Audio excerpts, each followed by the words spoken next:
Assalamualaikum warahmatullahi wabarakatuh dan shalom.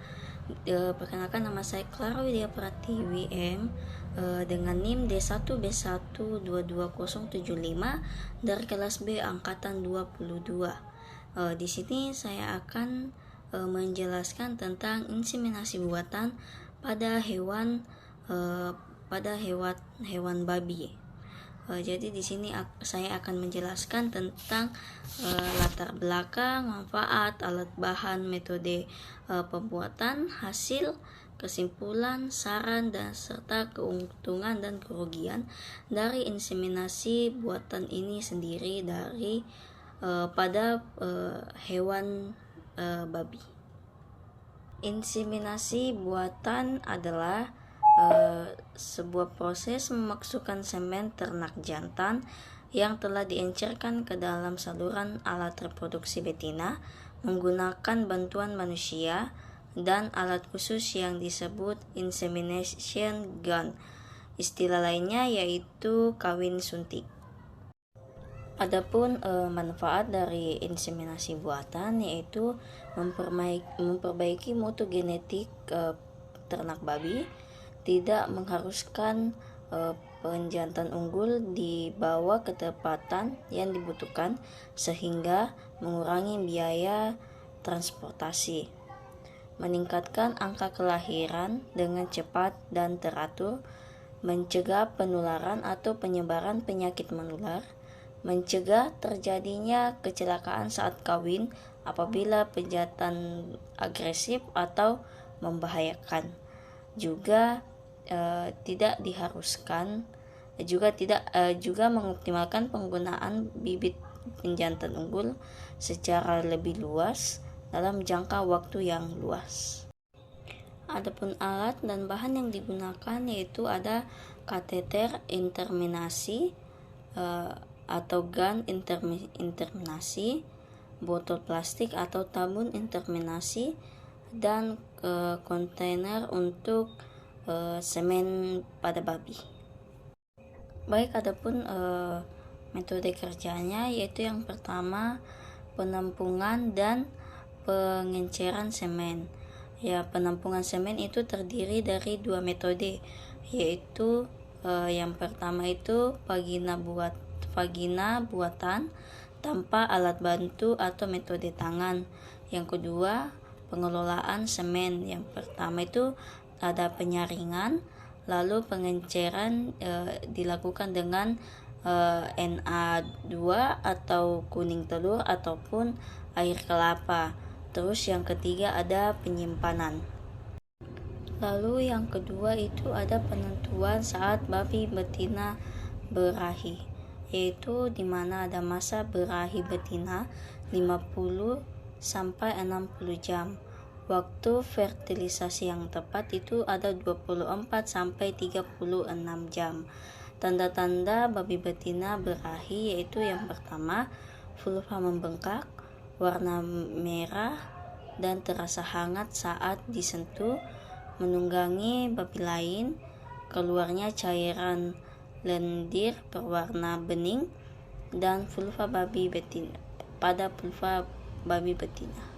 Dan ketiga, saat yang tepat untuk inseminasi buatan yaitu IB dilaksanakan dengan memperhatikan waktu ovulasi babi betina yang berlangsung 40 jam atau 36 sampai 50 jam. Puncak ovulasi terjadi pada hari kedua setelah estrus.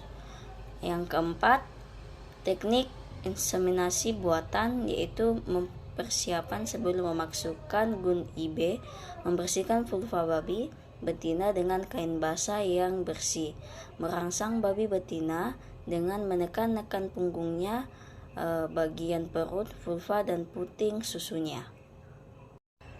Baik, yang kelima atau yang terakhir itu perawatan peralatan IB, yang dimana setelah melaksanakan IB, semua alat IB direndam dengan air dingin dan dibersihkan dengan air hangat.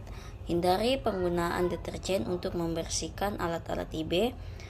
Semua peralatan yang telah digunakan dibersihkan, dibungkus dan di kantong plastik dan disimpan pada tempat yang aman. Adapun beberapa hasil yang didapatkan dari inseminasi buatan pada hewan babi yaitu kehamilan dan kelahiran normal.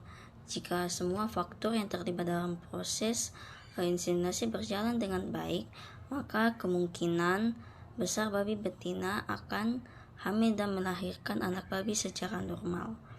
Adapun kegagalan inseminasi yaitu terkadang meskipun menggunakan sperma berkualitas dan teknik inseminasi yang benar, kehamilan tidak terjadi. Keturunan berkualitas rendah, di mana hasil inseminasi buatan juga bisa dipengaruhi oleh kualitas dari genetik kedua induk. Adapun kehamilan ganda atau lahir anak babi yang lebih banyak, dalam beberapa kasus inseminasi buatan dapat menghasilkan lahiran anak babi yang lebih banyak dari yang diharapkan. Yang terakhir itu masalah kesehatan selama kehamilan. Pada beberapa kasus kehamilan, hasil inseminasi buatan juga dapat mengalami beberapa masalah kesehatan seperti gangguan atau keguguran dan komplikasi selama proses kelahiran. Adapun kesimpulan yang kita dapatkan dari inseminasi buatan pada hewan babi yaitu potensi keberhasilan, di mana inseminasi buatan pada hewan babi memiliki potensi untuk berhasil dan menghasilkan kehamilan dan kelahiran anak babi yang sehat.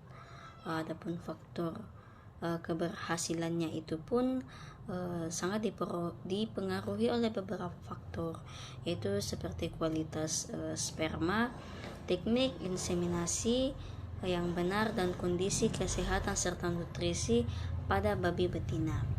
Juga variabilitas hasil inseminasi buatan dapat bervariasi, mulai dari kehamilan dan kelahiran normal, juga kegagalan inseminasi, kelahiran anak babi, dan kualitas genetik.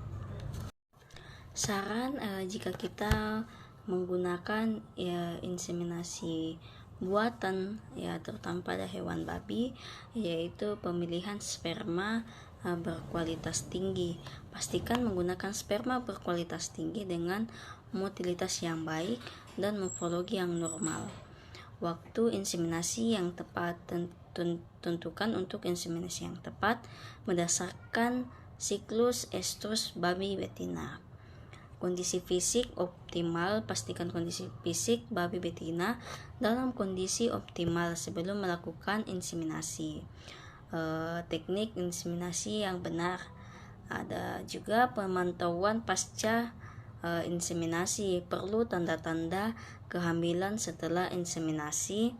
Periksa babi betina secara teratur untuk memastikan keberhasilan pada proses inseminasi. Juga konsultasi dengan ahli jika memungkinkan, konsultasi dengan dokter hewan atau ahli konsultasi reproduksi hewan untuk mendapatkan saran lebih rinci dan lebih lanjut tentang pemantauan yang lebih terperinci selama proses inseminasi dan pasca inseminasi. Adapun keuntungan dari inseminasi buatan pada babi yaitu menghemat biaya pemeliharaan pejantan, dapat mengatur jarak kelahiran ternak dengan baik, mencegah terjadinya perkawinan sedara. Dengan peralatan yang baik, spermatozoa atau semen ternak jantan dapat disimpan dalam jangka waktu yang lama maupun pejantan telah mati.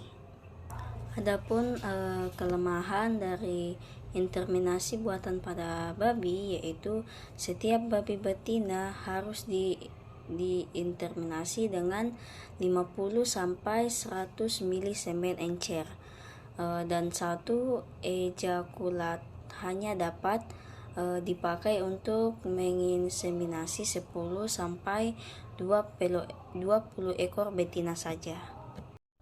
Sekian dari saya, kurang dan lebihnya mohon dimaafkan bila ada juga salah kata. Sekian dari saya, Assalamualaikum warahmatullahi wabarakatuh dan Shalom.